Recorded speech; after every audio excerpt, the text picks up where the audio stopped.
الرحمن الرحیم وبہ نستعین وهو خیر المعین۔ السلام علیکم ورحمۃ اللہ۔ آپ سب کو شادی مبارک ہو، جو دروازوں پر کھڑے ہیں، دیواروں کے ساتھ بیٹھے ہیں، جو سامنے ہیں، جو پیچھے ہیں، سب متوجہ ہو جائیں۔ آج کی یہ بابرکت رات انشاءاللہ آپ سب کے لیے حقیقی معنی میں بابرکت ہو، اور ہم جانتے ہیں کہ آج کی رات پروردگار عالم کا وہ وعدہ جو خدا نے سورہ کوثر میں کیا، آپ نے اپنے ظاہر کو سجایا انشاءاللہ۔ یہ جو ہم تقریباً 20 منٹ آپ کے ساتھ 25 منٹ اس کے ذریعے اپنے باطن کو بھی سجائیں۔ خاموشی ہے، محفل عبادت کے لیے صلوات۔ اللہم صلی علی محمد وآل محمد۔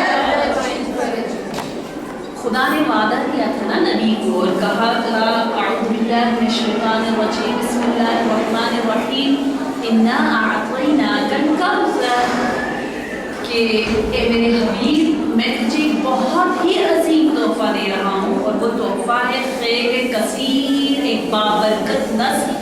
اور آج کی رات وہ رات ہے جس رات میں اس کوثر کا پہلا نور نازل ہوا، اس کوثر کا پہلا جو ہم کہتے ہیں نا مظہر ظاہر ہوا، اور ہم جانتے ہیں کہ وہ نور ایسا نور ہے جو امامت اور نبوت دونوں کی خاص نورانی ہستیوں سے مل کر بنا ہے، اور دن بھی ایسا دن، رات بھی ایسی رات، شب مزدہم یعنی 15 ماہ مبارک رمضان، جب چاند بالکل کامل ہوتا ہے۔ پھر راستے میں آتے ہوئے آپ لوگوں نے دیکھا ہوگا کہ پروردگار عالم پہلی بار حضرت زہرا سلام اللہ علیہا کی دامن کو بھر رہا ہے۔ جناب زہرا آج ماں بن رہی ہیں، اور امام علی علیہ السلام اور میرے نبی کا نواسہ اور صفت پیغمبر کی ولادت کی رات ہے۔ اور جیسے پروردگار عالم نے قرآن میں بھی کہا کہ مرج البحرین یلتقیان بینہما برزخ لا یبغیان فبأی آلاء ربکما تکذبان، یعنی کیا؟ یعنی کہ یہ دو ہستیاں علی اور فاطمہ الزہرا، امام علی کا نور اور حضرت فاطمہ کا نور، یہ مرج البحرین ہے، یہ دو نور ہیں جو آپس میں مل رہے ہیں، اور جب دو نور آپس میں ملے لا یبغیان، یعنی یہ ہر نور، ہر کوئی اپنی اپنی ڈیوٹی کو اچھی طرح انجام دے رہا ہے، ایک دوسرے پر تجاوز نہیں کر رہا، ظلم نہیں کر رہا۔ ماں اپنے فرائض کو انجام دے رہی ہے، باپ اپنے فرائض کو انجام دے رہا ہے، تو اگر دونوں اپنی اپنی ڈیوٹیز کو پورا کریں تو ان دو ہستیوں میں سے، ان دو نور میں سے لؤلؤ اور مرجان باہر آتے ہیں، یعنی موتی، صدف اور ڈائمنڈ۔ جو پروردگار عالم سورہ رحمان میں بھی یہی کہنا چاہ رہا ہے کہ نہ صرف یہ دو ہستیاں جو ہمارے لیے نمونہ کامل ہے، بلکہ ہر انسان، اگر بیوی اپنا کام انجام دے، شوہر اپنا کام انجام دے، تو بچے حسن حسین علیہ السلام کے نقش قدم پر چلنے والے لؤلؤ مرجان کی طرح ہوں گے، جیسا کہ یہاں یہ لؤلؤ مرجان ہمیں نظر آتا ہے۔ اور ہم جانتے ہیں کہ حضرت فاطمہ الزہرا سلام اللہ علیہا، آپ وہ حسن، وہ نور، وہ زیبائی، وہ کمال، نہ صرف آپ خود، آپ کی ذات حسین ہے، نہ صرف آپ کا قول، آپ کا فعل، آپ کا عمل حسین ہے، جیسا کہ نبی نے کہا لو کان الحسن شخصا لکان فاطمہ ولی اعظم، کہ اگر بیوٹی، اگر حسن، اگر خوبصورتی کسی انسان اور کسی موجود کی شکل میں ایک جگہ جمع ہو سکتی تو وہ حسن کا مرکز، اور وہ حسن اور بیوٹی اور خوبصورتی کا جو سورس ہے وہ فاطمہ الزہرا سلام اللہ علیہا ہوتی نہیں، بلکہ نبی فرما رہے فاطمہ اس سے بھی بالا تر ہے کہ تمام کے تمام کائنات کی خوبیوں کو، بیوٹیز کو اگر ایک جگہ یکجا جمع کر سکتے تو فاطمہ اس سے بھی زیادہ حسین، زیادہ نورانی، زیادہ خوبصورت، زیادہ کمال والی ہوتی۔ اور پھر فاطمہ الزہرا سلام اللہ علیہا کی ذات صرف حسین نہیں، بلکہ آپ نے حسن کو جنم بھی دیا. آپ کے بیٹوں کے اگر آپ نام دیکھیے تو ایک حسین ہے، تو دوسرا محسن ہے، تو تیسرا حسن ہے. اور حسن و محسن و حسین سب کا روٹ اور اصل جڑ جو ہے وہ حسن ہے، جو کہ فاطمہ الزہرا سلام اللہ علیہا کی ذات سے نکل رہا ہے. ایک سے ایک حسین کردار، ایک سے ایک حسین وجود جو ہے وہ فاطمہ الزہرا سلام اللہ علیہا اپنے بطن سے، اپنے وجود سے لا رہی ہیں. اور پھر ان باتوں کے بعد اب آپ سنیے امام حسن علیہ السلام کیا کہتے ہیں. آپ کہتے ہیں انا اشبہ الناس بخدیجۃ الکبریٰ، میں حسن ہوں، حسن ابن علی ہوں، لیکن میں فخر سے کہتا ہوں کہ میں تمام اولاد میں سے سب سے زیادہ اپنی خدیجۃ الکبریٰ یعنی اپنی نانی خدیجۃ الکبریٰ سلام اللہ علیہا سے شباہت رکھتا ہوں. یعنی میں بہت زیادہ حضرت خدیجہ سے ملتا جلتا ہوں. اللہ اکبر. اب آپ خدیجہ کے حسن کو دیکھ لیجیے، خدیجہ سلام اللہ علیہا کے نور کو دیکھ لیجیے کہ امام حسن علیہ السلام کہہ رہے ہیں کہ میں جناب خدیجہ سے سب سے زیادہ شبیہ ہوں، اور اس بات پر فخر کرتا ہوں کہ میں فرزند خدیجۃ الکبریٰ ہوں. بس خدیجہ اور فاطمہ، علی اور نبی کا حسن اگر یکجا ہمیں دیکھنا ہے تو حسن ابن علی کی ذات میں ہمیں نظر آتا ہے. تبھی نبی بار بار لوگوں سے کہتے تھے کہ لوگوں اگر جنت کی حسینوں اور جوان جو حسین ہوں گے ان کی زیارت کرنی ہے، دیکھنا ہے، تو آپ میرے حسن کو دیکھو. میرا حسن جنت میں جو جوان ہوں گے ان کا سردار ہے. اور جنت کے جوان کون ہوں گے؟ تمام انبیاء.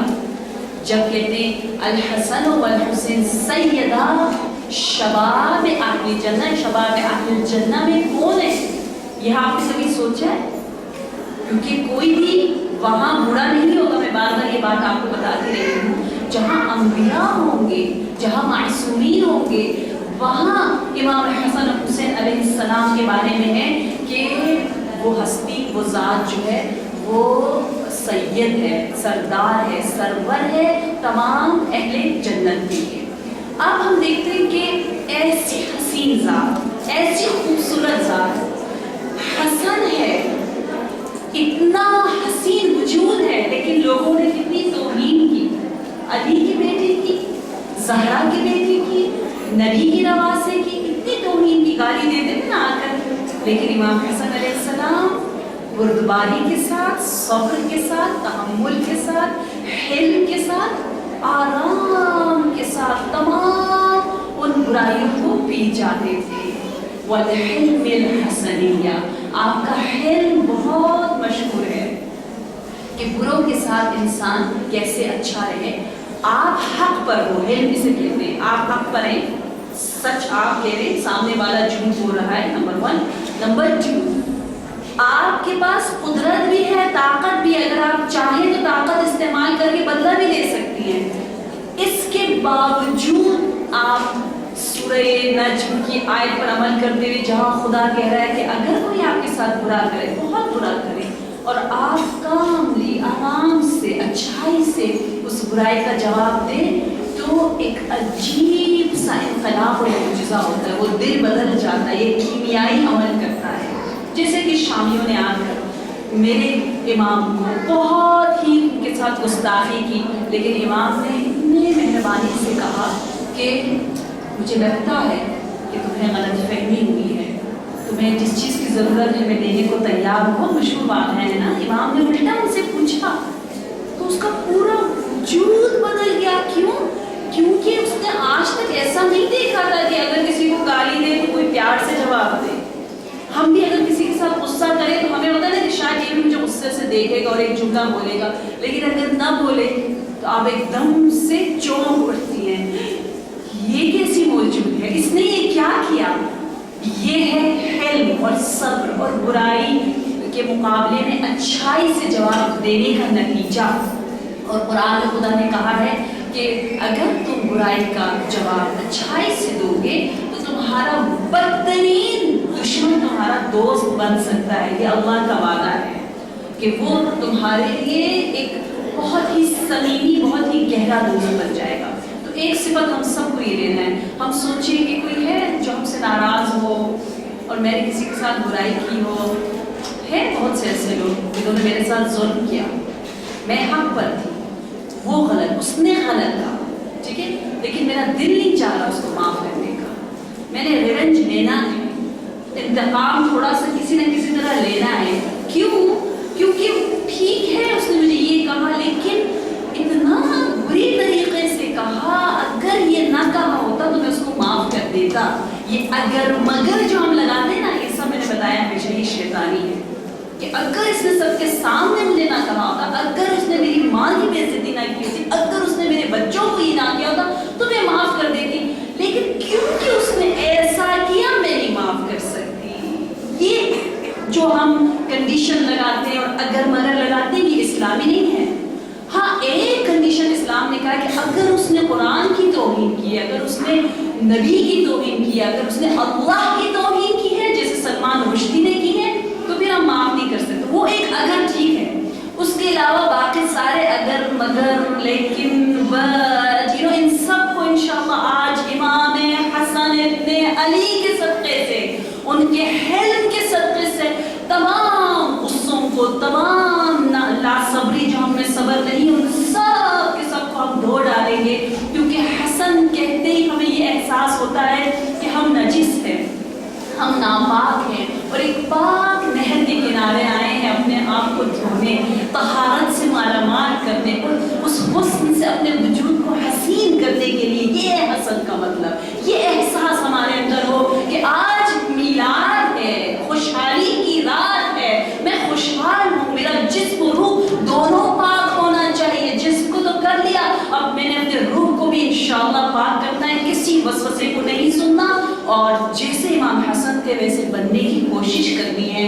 پہلی کوالٹی ہے، دوسری کوالٹی کیا ہے؟ دوسری کوالٹی ہے کریم اہل بیت۔ یقیناً آپ نے یہ سنا ہوگا کہ اہل بیت علیہ السلام میں سے ایک امام ہے جن کو یہ ٹائٹل ملا، اتنا پیارا ٹائٹل ہے، اتنا پیارا لقب ہے، اتنا پیارا نام ہے جو آپ کو ملا۔ آپ کو پتہ ہے ایران میں آج کی رات کیا ہوتا ہے؟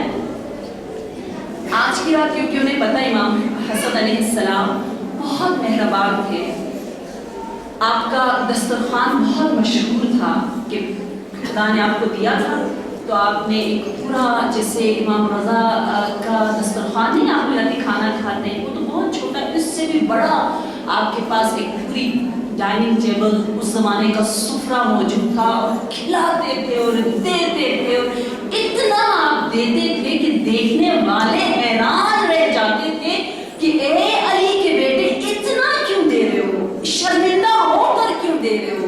یہ عجیب اخلاق ہے جو ہمارے اندر سے بالکل غائب ہو گیا، دور دور تک اس کی بو ہمارے اندر نہیں آتی۔ وہ اخلاق یہ ہے کہ جب آپ دیتے ہیں، کوئی ذرا سا اظہار کرتا ہے کہ مجھے اس چیز کی ضرورت ہے، اور امام ایسے دیتے تھے، اتنا دیتے تھے کہ دیکھنے والا کہتا ہے کتنا خوش نصیب ہے، اس نے صرف اشارہ کیا تھا کہ یہ گھوڑا اتنا پیارا ہے، فوراً امام نے اس کو جتنا تھا دے دیا، جتنے گھوڑے تھے دے دیے، تو فوراً اس نے کہا کتنا خوش نصیب ہے یہ شخص، اس کو اتنے گھوڑے امام نے دے دیے۔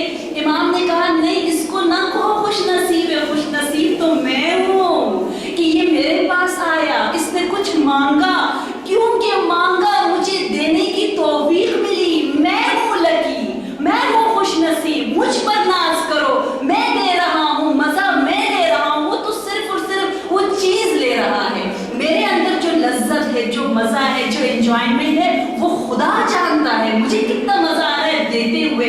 یہ ہے کریم اہل بیت۔ اسی لیے آج کی رات اور کل کا دن ایران میں جو بیکری والے ہوتے ہیں، جو روٹی بناتے ہیں، وہ مفت میں روٹیاں دیتے ہیں، اور بہت کمپٹیشن تمام وہاں کے میڈیا میں، چینلز میں چل رہا ہوتا ہے کہ ہم نے حسنی بننے کی کوشش کرنی ہے، اور حسنی بننے کے لیے، کیونکہ امام حسن بہت زیادہ یتیموں سے پیار کرتے تھے، بہت زیادہ بیواؤں کا خیال رکھتے تھے، جس ضرورت مند کو ضرورت ہو بڑے فخر سے سجدہ شکر کرتے ہوئے اس کی مدد کو پورا کرتے تھے۔ تو اس لیے ہم نے جو زندان میں جو مجرم نہیں ہے اور جرم نہیں کیا، ایکسیڈنٹ ایکسیڈنٹ ہوا غلطی سے اس کو جیل میں ڈال دیتے ہیں نا, جو جیل میں ہے, زندان میں ہے, ہم نے ان کو رہا کرنا ہے. وہ غلاموں کو آزاد کرتے تھے, آج کل کے زمانے میں غلام نہیں ہے, تو جو جیل میں مظلوم لوگ بند ہیں ہم ان کو رہا کریں گے. کمپٹیشن, مقابلہ, مسابقہ, میں نے زیادہ کرنا ہے, اس نے زیادہ کرنا ہے. نہ صرف یہ بلکہ جو یتیم اور محروم بچے ہیں, یا جو ہم کہتے ہیں کہ روڈ میں بچہ, یہ خیابانی کہتے ہیں, جو روڈ پہ بچے پہ بیچ رہے ہوتے ہیں چیزیں, ایران میں بہت کم ہے, وہاں غربت نہیں ہے. اسی لیے پتہ ہے کیا ہوتا ہے, ایک بچہ ہوتا ہے اور 10 لوگ چاہتے ہیں اس کو پیسہ دیں, وہ کہتے ہیں میں دوں گا, وہ کہتے ہیں میں دوں گا, کہتے ہیں چلے ایک بچے کو 2 3 لوگ سنبھالیں گے, ایک بچے کو ایک نہیں, ختم ہو گئے بچے, یتیم بچے ہی نہیں ہے لاوارث, کوئی ان کو دینے والا نہ ہو, اتنے دینے والے ہو جاتے ہیں.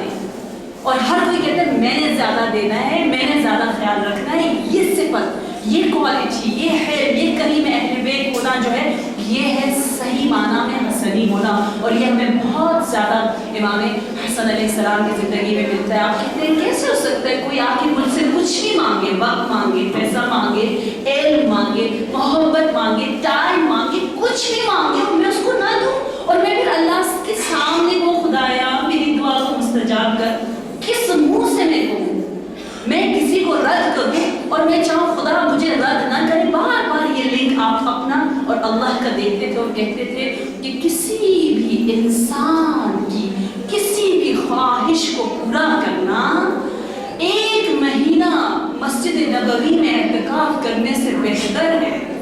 اعتکاف میں نے آپ کو بتایا روزہ بھی ہے, نماز بھی ہے, اتنی بڑی عبادت ہے. تو کسی مومن آپ کو کچھ کہا فوراً آپ اس کو پورا کریں. اور ہم کیا کر سکتے ہیں, آئے ہم تھوڑا سا حسنی بننے کی کوشش کرتے ہیں, ہم حسینی بننا چاہتے ہیں, ہم فاضلی بننا چاہتے ہیں. آج حسنی بننے کے لیے ذرا چلیں قرآن کا ایک سفر کرتے ہیں, قرآن کی وادی میں تھوڑا سا گھومتے ہیں کہ قرآن میں سورہ بقرہ, میں نے کہا تھا مجھے اگر آپ ہو سکے قرآن دے دیجیے. قرآن میں سورہ بقرہ آیت نمبر 234 اور 35 میں پروردگار عالم نے بیواؤں کے متعلق کیا کہا ہے اور ہم کیا سوچتے ہیں, اور امام حسن علیہ السلام کا عمل بیواؤں اور یتیموں کے ساتھ کیسا تھا. اگر حسنی بننا ہے تو میں آج ایک بات آپ کو بتاؤں گی, انشاءاللہ آپ اس پر عمل کریں. قرآن میں بتایا جا رہا ہے کہ بیوہ عورت اور جس عورت کو طلاق دی گئی ہو, مطلقہ, وہ ایک بابرکت عورت ہے. کیوں؟ کیونکہ وہ اس کا دل ٹوٹا ہوا ہے, وہ خدا کے قریب ہے, ٹھیک ہے. اس کے پاس اگر یتیم بچے ہیں اور اگر کسی مرد نے اس کو اپنی امن میں, اپنے سائے میں لے لیا تو اس کی تو دنیا اور آخرت بن گئی.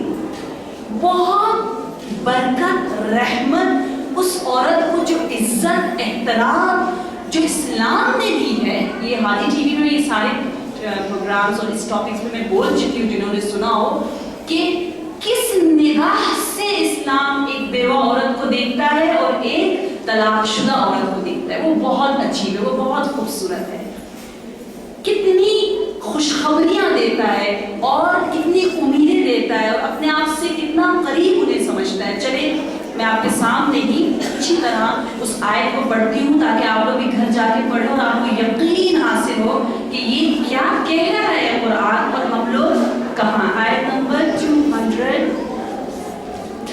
کیا بتایا تھا؟ واو, یاد ہو جاتا آپ لوگ اتنی جلدی, ماشاء اللہ. جی, اس میں بتایا ہوا ہے 30.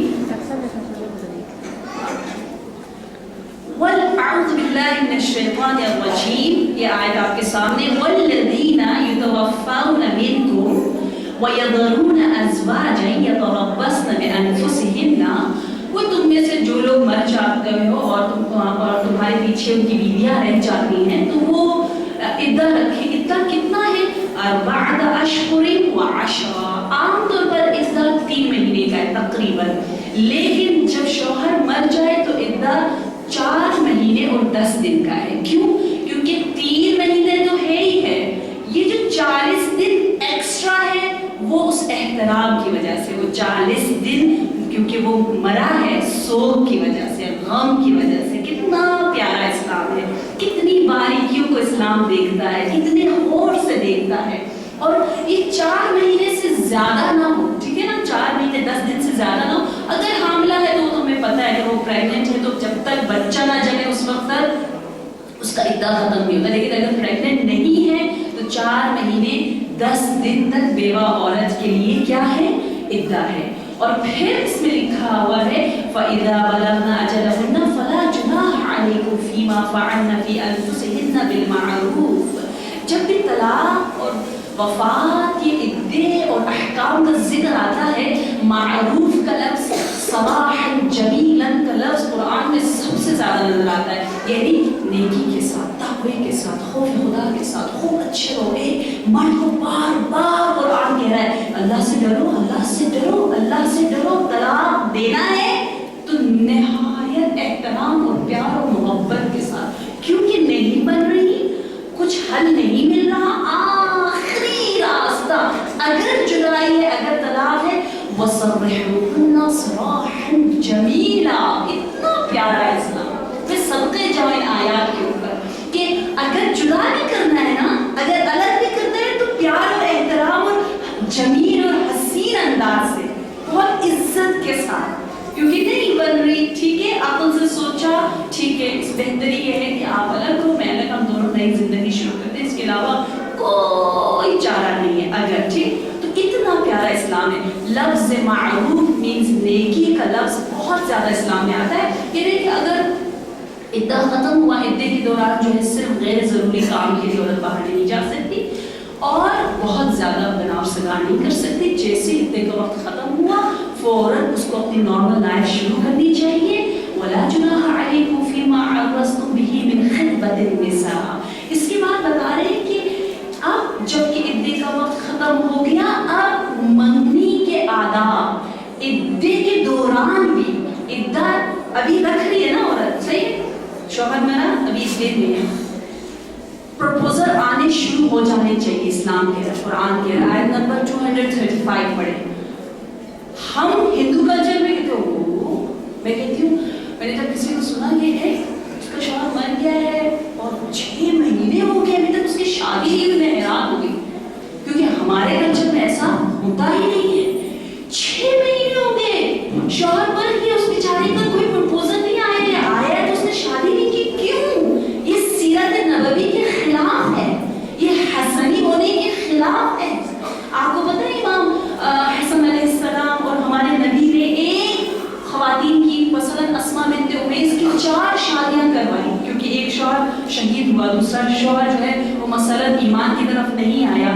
جیسے جیسے حالات ہوتے فوراً ہمارے نبی جو ہے وہ غسلت کروا دیتے, انہیں ساتھی دے دیتے, شادی کروا دیتے. دیکھیں یہ ہے اسلام. اور اس میں 4 مہینے عورت کے لیے ہے نا کہ 4 مہینے سے زیادہ وہ شوہر سے دور نہ رہے, اس کو شوہر کا ایک ساتھی اور ہمراہی اور ہم فکری چاہیے نا ہر انسان کو. اللہ نے بنایا, اللہ کو پتہ ہے کہ عورت کے لیے 4 مہینے سے زیادہ بغیر شوہر کے رہنا بہت مشکل ہے, اچھا نہیں ہے, اس کی سائیکالوجی کے لیے اچھا نہیں, اس کو رہنا چاہیے, کوئی ساتھی ہونا چاہیے, زندگی ہے. تو اس لیے کہا کہ 4 مہینے 10 دن ہو گئے عدے کے, اب فوراً وہ سوچے. لیکن اسی 4 مہینے کے دوران خطبہ کہتے ہیں منگنی کو. آج بھی منگنی ہو رہی ہے نا اوپر, کیا نام کیا کہتے ہیں آپ لوگ, کیا سگائی, مجھے ہم لوگ بھی کہتے ہیں سگائی. سگائی کو کہتے ہیں خطبہ, ٹھیک ہے. اس لیے میں نے آج یہ آیت لی ہے تاکہ آپ کو کبھی نہ بھولے کہ سگائی تھی ارم کی, صحیح ہے, بنت آمنہ کی سگائی ہے, ارم کی سگائی ہے. اور اس دن عالمہ نے ہمیں سگائی جو بیوہ عورت کو کرنی چاہیے وہ بھی کب, عدے کے دوران ہو سکتی ہے. یہ دیکھو جلدی کرو, اسلام کہتا ہے اکیلا رہنا اسلام میں ہے کہ بہت زیادہ مکروہ ہے, گناہ ہے, نہ رہو, اکیلا نہیں رہنا چاہیے. پسندیدہ نہیں ہوتا نا, اکیلا کھانا کھانا مکروہ ہے, اکیلا سونا مکروہ ہے, اکیلا وہ مکروہ ہے, بغیر لائف پارٹنر کی جینا مکروہ ہے. میرے 5ویں امام محمد باقر علیہ السلام نے فرمایا میں نہیں چاہتا ایک رات بھی بغیر شادی کے, بغیر کسی زوجہ کے زندگی بسر کروں, کیونکہ اتنی بڑی عبادت ہے, کیوں اس کے بغیر میں زندگی بسر کروں. اور ہم اتنا ماتم کرتے ہیں, اتنے نوحے پڑھتے ہیں, اتنے قصیدے پڑھتے ہیں, اور ہمیں یہ الف بے ہے، یہ دین کی الف بے ہے، یہ اگر ہمیں پتہ نہ ہو، یہ ہماری سوچ نہ بدلے تو بہت افسوس کی بات ہے۔ تو کیا لکھا ہوا یہ ہے، میں آپ کو بتاتی ہوں کہ لا جناح علیکم فیما عرضتم بہ من خطبۃ النساء، یعنی جب کیا عدے کے دوران کھلا نہ کہو کہ میں تمہارا رشتہ لے کر آیا ہوں، بلکہ انڈائریکٹلی کو دیکھیں، ایک احترام رکھا ہوا اسلام نے، میرے وہ الفاظ لکھے تھے، کہا ہے انڈائریکٹلی کہو کہ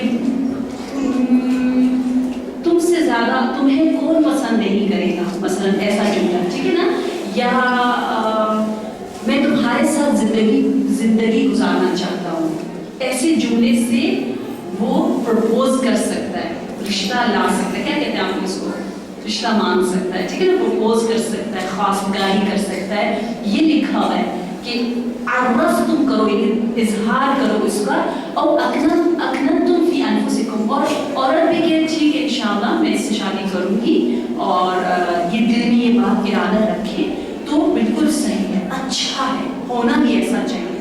مجھے پتہ ہے بہت سے لوگوں کو یہ لگ رہا ہے کیا کہہ رہی ہے، کہ کیا کہہ رہی، میں نہیں کہہ رہی، لڑنا ہے تو استغفر اللہ، قرآن کی آیت سے تھوڑا بحث کرے، مینس پڑھیں، اچھی بات ہے، ٹھیک ہے، اچھا لگتا ہے مجھے آپ لوگوں کو، یہ کیا ہے مجھے اچھا لگتا ہے، کیونکہ اگر آپ کو یہ کیا ہے یہ مجھے نہیں پسند، ایسا نہیں ہونا چاہیے، تو میں آپ کو بتاؤں گی، قرآن بتائے گا، روایات بتائیں گی، کھولے نکالے رکھے نہیں اندر، نہیں بس نہیں چپ ہو جائے، چپ ہونا مجھے نہیں پسند، کوئی آ کے بات کرے تو نتیجہ نکلتا ہے کہ ہاں یہ بات صحیح ہے یا نہیں ہے، یا آپ جیتیں گے یا قرآن جیتے گا، ایک تو جیتے گا نا۔ اچھا، او اکننتم فی انفسکم علم اللہ انکم ستذکرونہ ولکن لا تواعدوہن سرا الا ان تقولوا قولا معروفا، کہا کہ چھپ کے نکاح نہ کرو، چھپ کے اس زمانے میں نکاح تو سب حرام ہے، یا چھپ کے واضح طور پر خواستگاری اور رشتہ نہ لاؤ، بلکہ کھلا اس طرح کا جملہ کرو، ٹھیک ہے نا، غلط کام چھپ کے نہ کرو، اچھا کام سامنے کرو، یہ اسلام کہہ رہا ہے۔ اور اسی طرح میں نے بتایا کہ طلاق کے بارے میں بھی ہے، سورہ نساء میں آیت نمبر 130، ان یتفرقا یغنی اللہ کلا من سعتہ، کہ اگر نتیجہ جدائی میں پہنچا تو اللہ کی نظر، اللہ کی برکتیں، اللہ کی رحمتیں دونوں کے ساتھ ہیں، خدا خود دونوں کو بے نیاز کرے گا، راستے کھولے گا، توکل کرے اور چلے، یہ نہ سوچے کہ کیا ہوگا، جیسے کچھ بیوہ خواتین نے سوچی نا یہ پتہ نہیں کیا ہوگا، یا اگر کوئی بیوہ جوان عورت ہے اور اس کے چھوٹے بچے ہیں تو اس ماں کا تو سب سے زیادہ خیال کرنا چاہیے سوسائٹی کو، اگر حسنی بننا ہے، اگر کریم اہل بیت کے نقش قدم پر چلنا ہے تو آپ یہ دیکھیے کہ وہ بیچاری ماں ہے، اور ماں کو سب سے زیادہ سکون دینا چاہیے، اس کے پاس ٹائم ہو، وقت ہو، بچوں کے ساتھ بیٹھ سکے، کوئی ہم فکر ہو، کوئی اس کے ساتھ مہربانی سے پیش آئے۔ اگر بچے چھوٹے ہیں اور آپ کو ثواب چاہیے، صحیح ہے نا، ثواب، ہم عمرے پہ جاتے ہیں، حج پہ جاتے ہیں، زیارتوں پہ جاتے ہیں، مجلسیں کرتے ہیں، کس لیے؟ ثواب کا پائے، ثواب چاہیے تو آپ حسنی بنو، کریم اہل بیت کے نقش قدم پر چلو۔ تمام معصومین ایسے تھے کہ اگر ہماری کمیونٹی میں کوئی ایسی جوان خاتون ہے جس کے چھوٹے بچے تو ان کو خوشی سب لینے کو تیار ہو جائے، ہر طرف سے اس پر بارش ہو، نہ یہ کہ صرف اس سے پوچھے کیا ہوا، بیچارے سے اتنا پوچھتے ہیں، اس کا غم تازہ ہوتا ہے، اور ہر کوئی کچھ اتنا نہیں کرتا، پوچھنا غلط ہے، نہ پوچھے، کسی کا بچہ نہیں ہے بار نہ پوچھے۔ میں اپنی مثال اچھی بات نہیں بار دیتی ہوں، میرے بڑے بھائی کا بچہ نہیں ہے، تقریباً 18 ایئرس ہو گئے شادی کو، ہم لوگ کبھی نہیں پوچھتے، علاج کرتے ہیں لیکن خوش، میری بھابھی اتنی خوش آرام سے ہمارے یہاں یہ بات ہے، یہ بچہ نہیں، وہ کب ہوگا، 5 سال ہو گئے، 6 سال ہو گئے، 8 سال ہو گئے، اتنا پوچھتے کہ میں نے دیکھا، مجھے یہاں نہیں پتا، بعض کمیونٹیز میں کہتے ہیں ہمیں دل نہیں چاہتا پھر امام بارگاہ جانے کا، مسجد میں جانے کا، کیونکہ لوگ بہت پوچھتے ہیں، نہ پوچھا کریں۔ میری کتنے لوگوں سے دوستی ہوتی 10 سال سے، میں کبھی ان کے خاندان کا زیادہ نہیں پوچھتی، کچھ مجھے پتا بھی نہیں ہوتا، خود کچھ بتا دے تو بتا دے، نہ بتائے تو نہ بتائے، چھوڑے، جو چیزیں کامن ہے وہ اچھی باتیں کریں، دوسری باتیں کریں۔ کبھی پوچھ گچھ زیادہ نہ کریں، فضول کی کرنی ہے پوچھ گچھ تنہائی میں عزت سے احترام سے اچھی نیت سے پوچھیں تاکہ مسئلہ انشاءاللہ حل کر سکے. اور اگر ایسی خواتین ہمارے معاشرے میں ہیں تو بسم اللہ کہہ کر کلمہ اہل بیت کے نقش قدم پر چل کر انشاءاللہ ہم اپنی ذہنیت کو بدلیں. اور اگر ہمارے ماں باپ میں سے کسی کو ایسی ضرورت ہے تو ہم خود بچے آگے بڑھے ہو کہ بسم اللہ آئیے بابا جان آپ شادی کریں، آئے ماما آپ شادی کریں. میں نبی کی سیرت پہ چلنا چاہتی ہوں اور میں یہ تمام ہندو فکر کو ختم کرنا چاہتی ہوں اور سورہ بقرہ نے مجھے حکم دیا ہے اس کام کو کرنے کا. انشاءاللہ اس امید کے ساتھ کہ ہم حلم کی صفت اور کرامت کی صفت کو ایز اے گفٹ اپنے مولا امام حسن سے لے کر اپنی زندگیوں کو نورانی کریں. السلام علیکم ورحمۃ اللہ وبرکاتہ.